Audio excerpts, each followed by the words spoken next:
Hey guys, welcome back to our channel defence cider. और मैं पंकज लेकर आया एक वीडियो। दोस्तों यदि आप भी चाहते हैं कि आपका एयरफोर्स सेक्शन वाई ग्रुप में डेफिनेटली आपका सिलेक्शन हो तो आपके लिए एक स्पेशल बैच है सुपर 30 डेज़ का बैच जो कि स्टार्ट हो रहा है 5 अक्टूबर से। 5 अक्टूबर से बैच स्टार्ट हो रहा है जिसके अंदर आपको 200 प्लस वीडियोस मिलते हैं, 10 ऑनलाइन फुल लेंथ के मॉक टेस्ट। जैसे आपका एग्जाम आता है सेम वैसे ही आपके टाइमर के साथ आपके टेस्ट लिए जाएंगे, साथ ही साथ टॉपिक वाइज लास्ट ईयर के क्वेश्चंस, उनका वीडियो के साथ सॉल्यूशंस, पीडीएफ नोट्स प्लस में 30 पीडीएफ प्रैक्टिस सेट। और ये सब आपको कहीं और नहीं, आपको व्हाट्सएप ग्रुप में ऐड किया जाएगा, वहाँ पे ये सब कुछ आपको मिलेगा। पूरा का पूरा 30 डेज़ आपका पूरा का पूरा टाइम टेबल आपको दिया जाएगा, डे 1 डे 2 डे 3 क्या क्या आपको करना है। अभी हमें व्हाट्सएप कीजिए 9728484430। तब तक के लिए जय हिंद, वंदे मातरम। हम करेंगे इम्पल्स। इम्पल्स क्या होता है? क्या इम्पल्स इज डिफाइंड एज, क्या होता है? Effect of force is what impulse. Force का इफेक्ट ही क्या होता है? इम्पल्स। और इम्पल्स को हम मेजर करेंगे कि impulse is also measured by change in momentum, ठीक है। और generally we say that the short duration force क्या होता है? वो इम्पल्स होता है, and that depends upon force and time, ठीक है। इम्पल्स क्या होता है?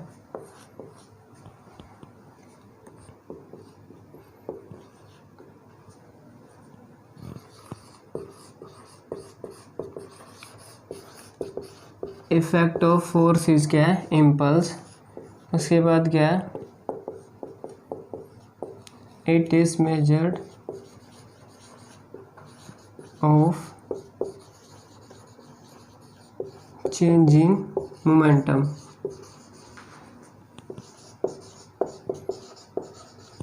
और वी कैन से शॉर्ट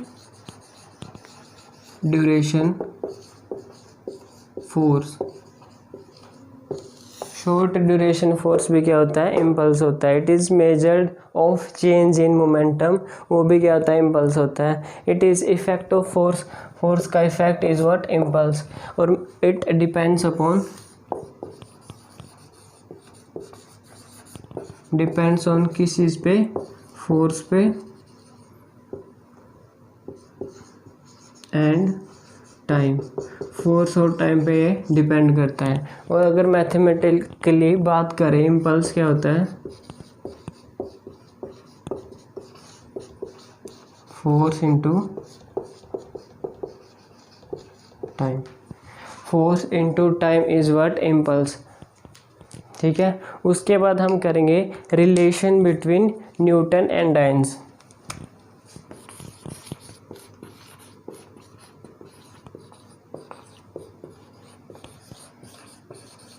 अक्सर पूछ लिया जाता है कि न्यूटन और डाइन में क्या रिलेशन होता है, कि newton is equal to this dyne, okay. Newton and dyne. मैंने पढ़ा था कि जो फोर्स की यूनिट न्यूटन किस में होती है? ये एम के सिस्टम ऑफ यूनिट्स में, न्यूटन में मेजर करते हैं हम फोर्स को। और क्या होता है? फोर्स इज इक्वल टू, कहाँ से आए? मास इनटू एक्सेलरेशन होता है। हम इसको लिखेंगे force mass that is kilogram into acceleration metre per second square, ठीक है। ये किस चीज़ के इक्वल था? न्यूटन के।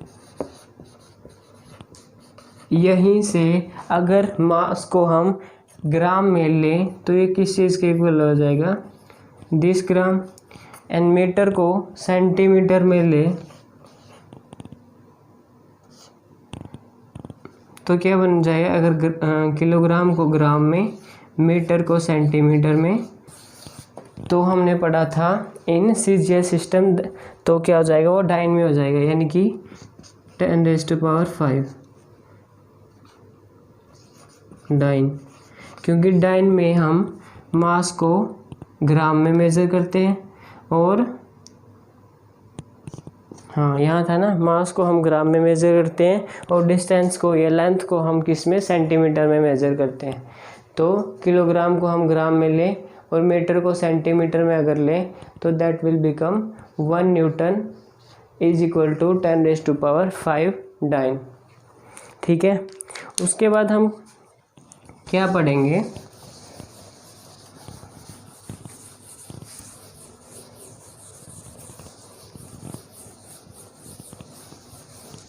फ्रिक्शन के बारे में।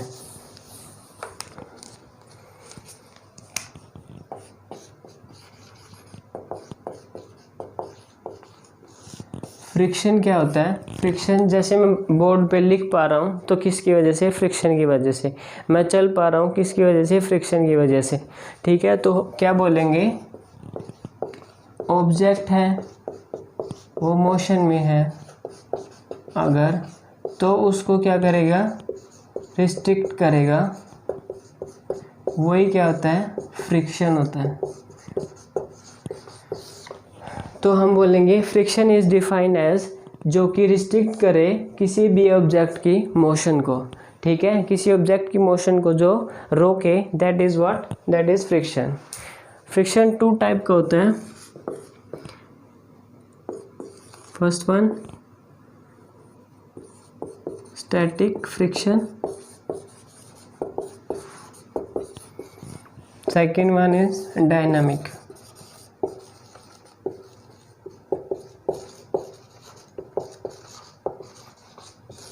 ठीक है, स्टैटिक फ्रिक्शन और dynamic friction.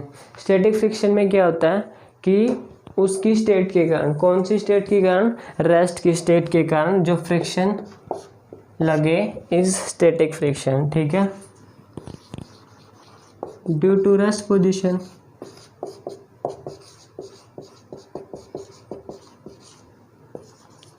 Of object, of a body और ऑब्जेक्ट। ठीक है, रेस्ट की पोजीशन के कारण जो फ्रिक्शन लगता है that is what? Static friction. और किसी भी मोशन, किसी भी बॉडी की मोशन के कारण जो फ्रिक्शन होता है वो क्या होता है? Dynamic, due to motion of body. ठीक है, उसके बाद क्या करेंगे हम? Laws of friction. Laws of friction क्या होता है? उसके according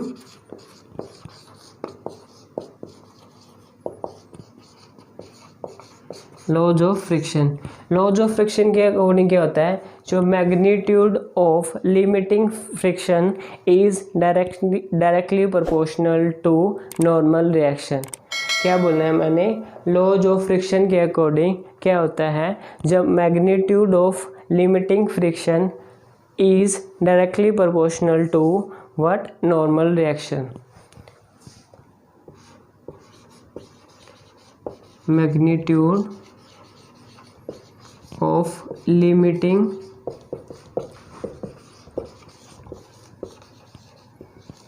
friction is directly proportional to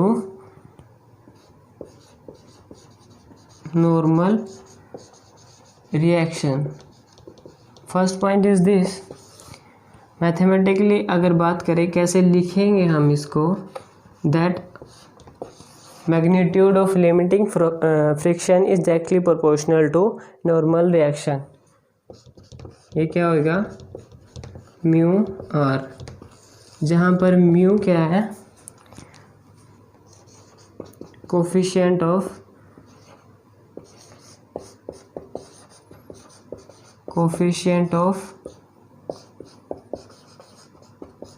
limiting friction, जो कि इस इक्वेशन से किसके इक्वल हो जाएगा? Mu is equal to F upon R. ठीक है, उसके बाद इसका सेकंड पॉइंट क्या है कि सेकंड पॉइंट के अकॉर्डिंग जो हमेशा क्या है कि लिमिटिंग फ्रिक्शन, जो फ्रिक्शनल फोर्स होगा, जो फ्रिक्शनल फोर्स हमेशा ही किसके इक्वल होगा? अपोजिट टू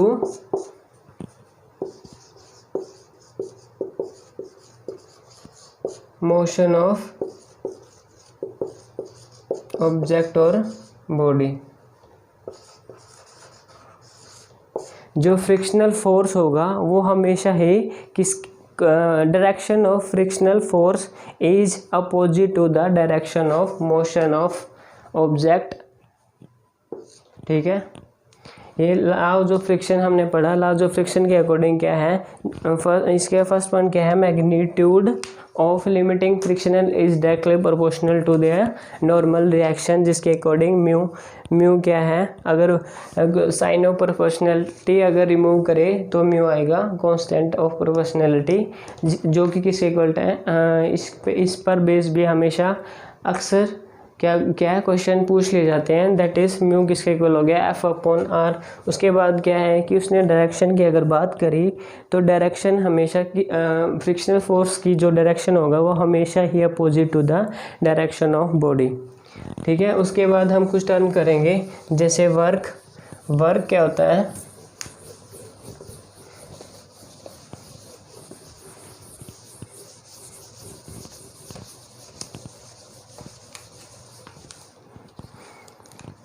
कुछ टर्म करेंगे, वर्क, पावर और एनर्जी। वर्क, पावर और एनर्जी। वर्क क्या होता है, वर्क हम कब कहेंगे कि कुछ भी काम हुआ है, work is said to be done, अगर हम उस पर फोर्स लगाएं किसी भी ऑब्जेक्ट के ऊपर, and that get what displace, अगर कोई भी ऑब्जेक्ट के ऊपर हम फोर्स लगाएं और वो क्या हो जाए, डिस्प्लेस हो जाए, तो हम बोलेंगे कि कोई भी काम हुआ है। ठीक है, work is said to be done when a body get displace on applying force on it. ठीक है, W is equal to force into displacement is what, work. ठीक है, उसके बाद क्या है, पावर। पावर क्या होता है, हम शक्ति यानी काम करने की शक्ति क्या बोलेंगे, work done per unit time is what, power.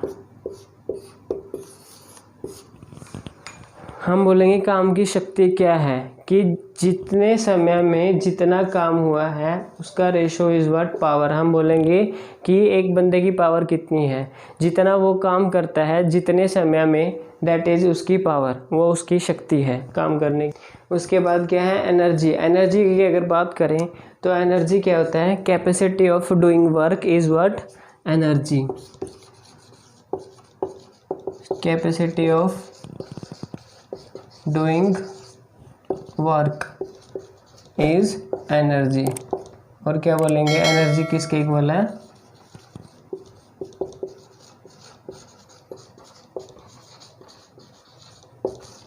Work done stored. ठीक है, और एनर्जी कितने टाइप्स की एनर्जी होती है, there are 2 types of energy, kinetic energy और second one is potential energy.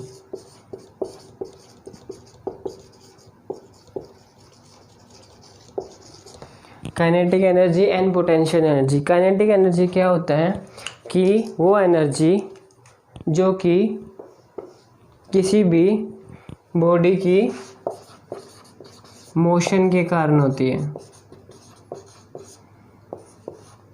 वो क्या है, काइनेटिक एनर्जी। किसके इक्वल होती है, हाफ mv², जहाँ पे m क्या है, मास ऑफ ऑब्जेक्ट और v क्या है, वेलोसिटी। काइनेटिक एनर्जी क्या है, energy possessed by an object due to its motion is what, kinetic energy. उसके बाद है पोटेंशियल एनर्जी। पोटेंशियल एनर्जी क्या होता है, energy possessed by an object due to its position, उसकी पोजीशन के कारण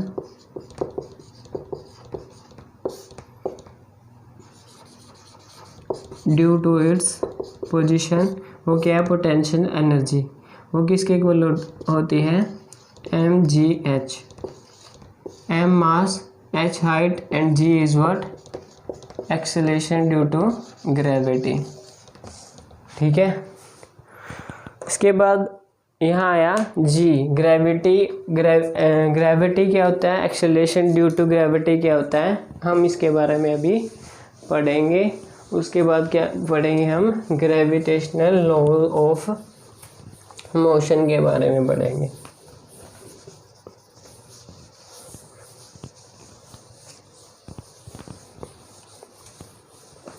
उसके बाद क्या है, एक टर्म है ग्रेविटी, हम उसके बारे में पढ़ेंगे कि ग्रेविटी क्या होता है। ग्रेविटी क्या है कि हर एक ऑब्जेक्ट है जो एक्सर्ट करता है फोर्स किसके ऊपर, अर्थ के ऊपर, ठीक है, तो वो क्या है, ग्रेविटी होती है, ग्रेविटी के कारण। तो will say every object exert force of attraction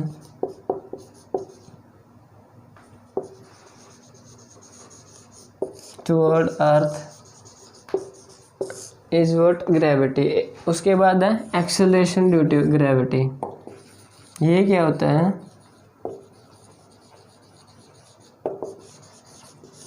acceleration due to gravity में क्या होता है कि हर एक object irrespective of their masses fall on earth, earth के ऊपर फॉल करता है ड्यू टू एक्सेलरेशन, एक्सेलरेशन के कारण, और वही एक्सेलरेशन क्या होता है, एक्सेलरेशन ऑफ ग्रेविटी, ठीक है। Every object falls on earth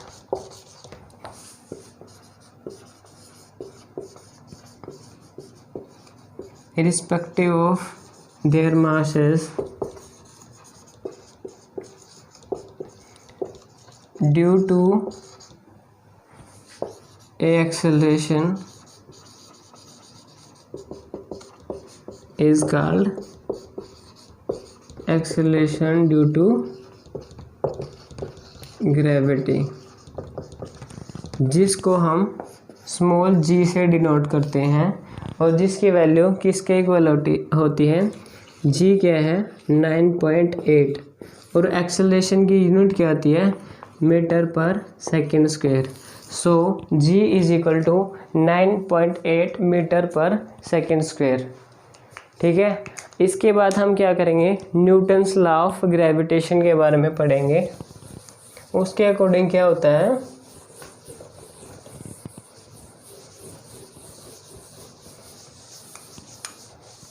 उसके बाद अगर बात करें हम क्या पढ़ेंगे, Newton's law of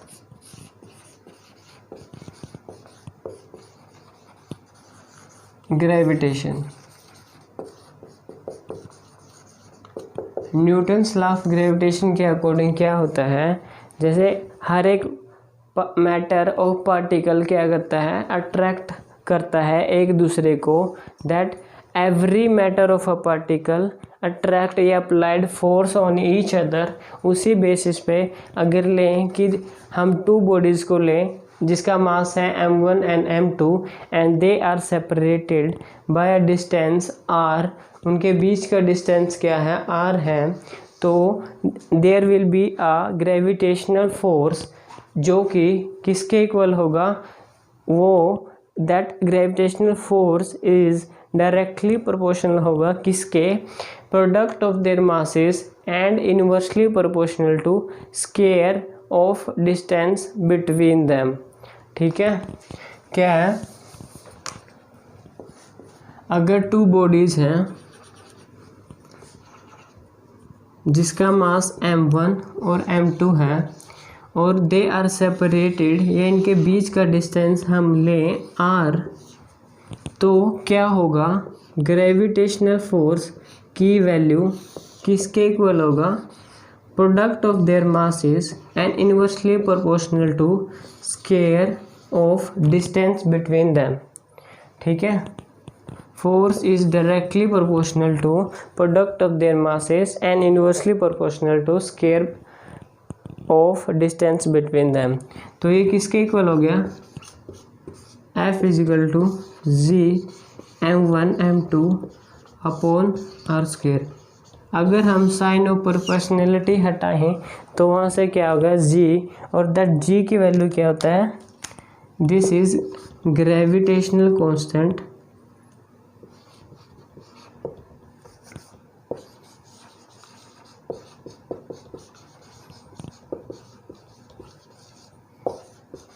universal constant भी बोलते हैं इसको।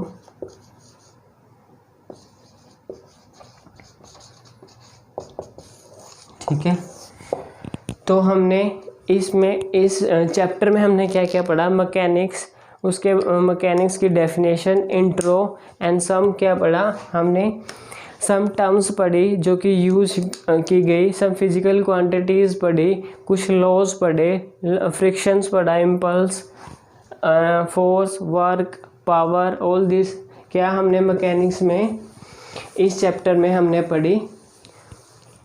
तो दोस्तों आज की वीडियो में इतना ही। अगर वीडियो अच्छा लगे then do like, comment and share and don't forget to subscribe our channel for our latest videos.